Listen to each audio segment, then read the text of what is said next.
আজকে যাচ্ছি বেলাকোবায়।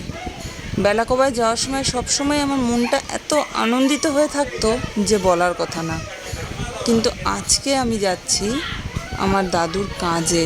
আজকের যাওয়াটা একদমই আলাদা। এই যাওয়াতে কোনো আনন্দ নেই, জানো তো, মনে এক রাশ দুঃখ। দাদু, তুমি যেখানেই থেকো ভালো থেকো দাদু, আমি তোমাকে খুব ভালোবাসি।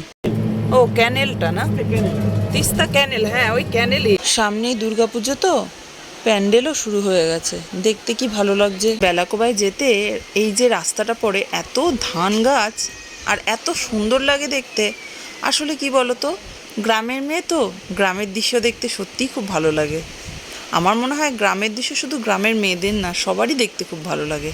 এই যে ঢুকে গেছি বেলাকোবায়। সেই চেনা রাস্তা, সেই চেনা দোকান, চেনা জায়গা হলেও এখন অনেক কিছুই বদলে গেছে, জানো তো।